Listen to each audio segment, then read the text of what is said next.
Hello and welcome. We've got a boxed Elna here. You don't see too many still in the box these days. We're joined by Molly over here. She's being nosy, looking out the window there. Don't see much of Molly these days. She has trouble getting up on the table, so that's why you don't see that much of her. So we have a little hint here. Got a 45, type 45. And it looks like it might be a Jubile model, so yeah, I'm quite keen to have a little look at this machine. It's actually a customer's machine, so I'm servicing it for her. Polly's all intact there, quite nice. What do we have? We've got a Jubile. Just having trouble reading that because of the colour and the angle that I'm on. 1934 to 1984, so yeah, 1984 Jubile model, quite nice. And the main problem with this particular machine is that it's not zigzagging, so it probably just needs a little bit of lubrication, cleaning, and a bit of attention. Let's have a close look at these little badges here. Just get you a closer look at this.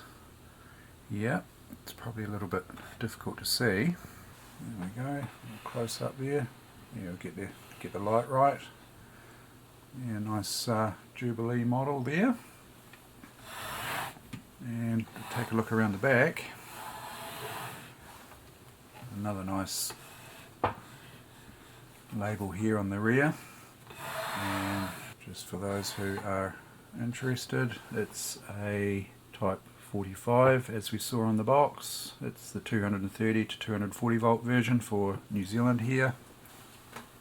Thanks, Molly. Come and say hello. Come and say hello. You haven't said hello for a long time. Come on. Yeah. Yeah. She's a bit camera shy today. Yeah, look.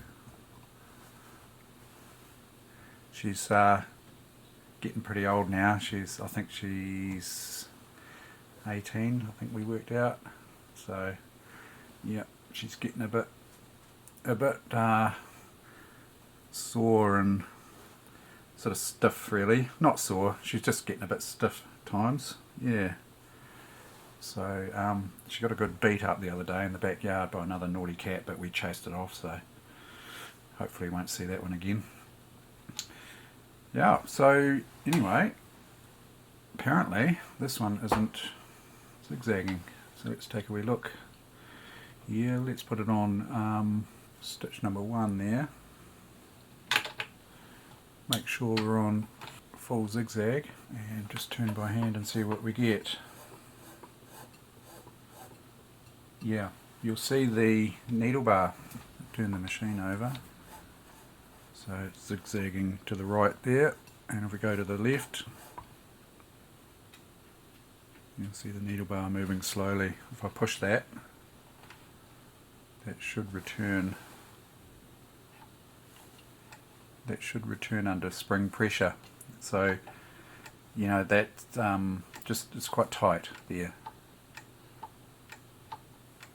So yeah, excuse the state of my fingernails too, sorry. I've been working on motorcycles, so it's really just a matter of lubricating. I've done a video on the TSP model, Air Electronic basics video, just basic operation. So if you haven't seen that, I'll link it in up here, just by Molly's ear up here somewhere, or Molly's nose there, up there.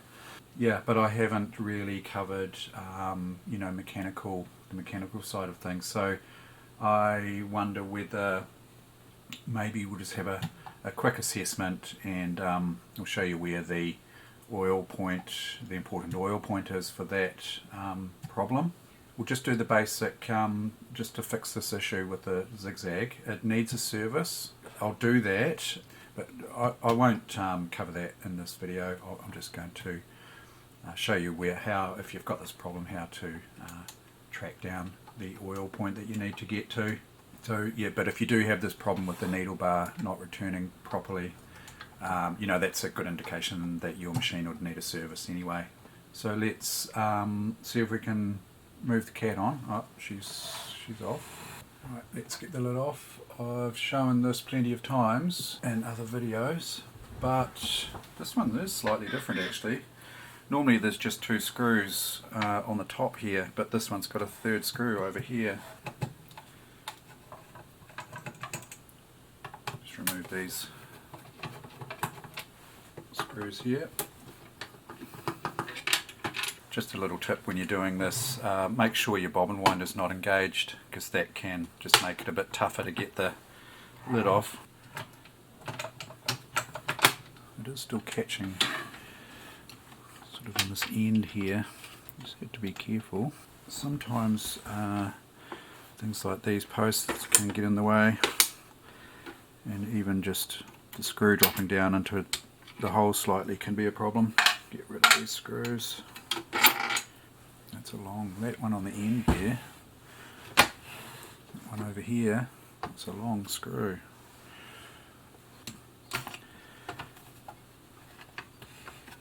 There we go. You can't take the lid off without taking the handle off completely anyway. This model has a nice convenient little clip that we can just pop off. Nice. Some models have little E-clips here, like a little circlip, and then just push the handle to the right there. It should come off these hinges here. If we have a look down in here, just by the way this feels, and just from working with these machines for a long time, I can feel that more than likely it's these bearings that are they allow this needle bar to pivot. That's your zigzag movement there.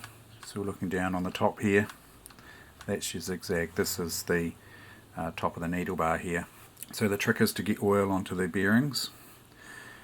Not only, while you're here you might as well oil the needle bar and some of these other bearings here, but these pivot bearings are the ones that need to be got to. So this bearing here on this shaft, that's the top bearing, and there's one right down in here which is probably going to be a bit difficult to get on camera there. Yeah, it's right down under here. Unfortunately this model I can't take the faceplate off. It's right down in here, so basically just need to get oil onto this so that it soaks in between this part here and the shaft, and that should free that, I would say. I'll do my best to get this on camera here for you. Get a bit of oil in there, back and forward there. Now the other bearing, it's right down there. Okay, we've got the lower bearing, that one there, that shaft, that bearing there. Keep an eye on that. So that's where the other oil spot is there, oiled there. It's difficult to get that oiled on camera. So, and the other piece to look at is this shaft here. Get a bit of oil onto there as well. That can also be a problem. And I will just work away at that. One way of making things a bit easier for yourself, instead of sitting here doing this, is let the machine do the work for you. So I've got it in full zigzag here, and we'll just, you can see it's not returning. So you can see that it's not zigzagging, it's not returning under its own spring pressure. Running the machine like that, it's not really doing anything to help this situation. You have to get it to a point where it's partly freed, so that it's partially zigzagging, even partially zigzagging, and at least then that it's working the oil into the bearings. But at this stage it's at the point where I think the bearings are quite dry. You can see it slowly coming back there still, but I think even if we did this for a little bit,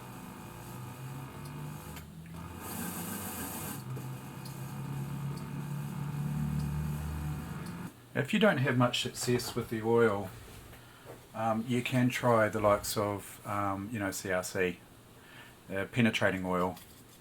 You might have a little bit more success, but this is not a very good lubricant to leave in the machine.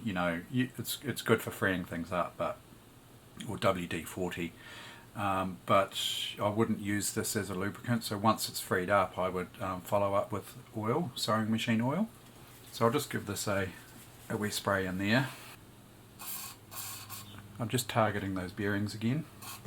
I don't want to go putting too much of this around in there.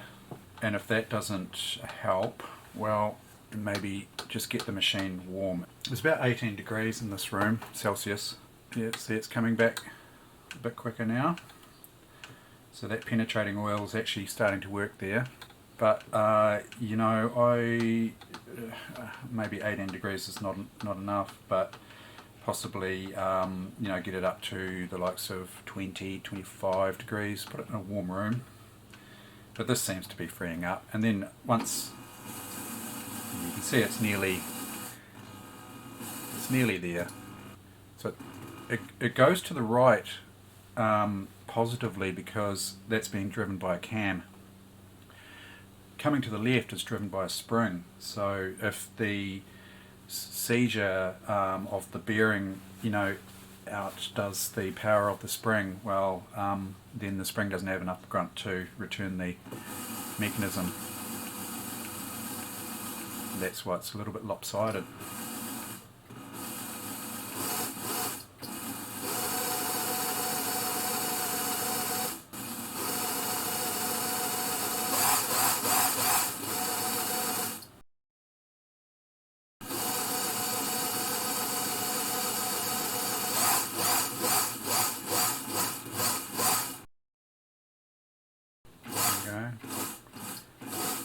See that it's still not right at slow speed.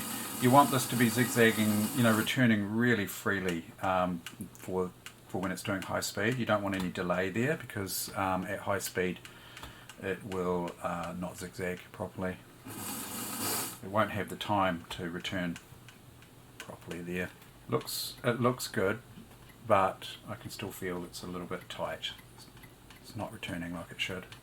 So I'll just keep working away at that and just driving the machine until that comes right. That's the problem solved, really. I guess there could be a problem somewhere else, but generally just by the feel of that I can tell that that's those bearings are the general cause of this problem.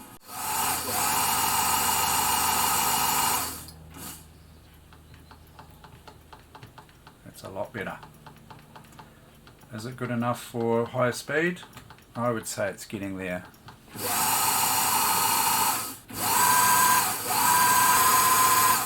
So I'm testing this when it's coming down on its left throw.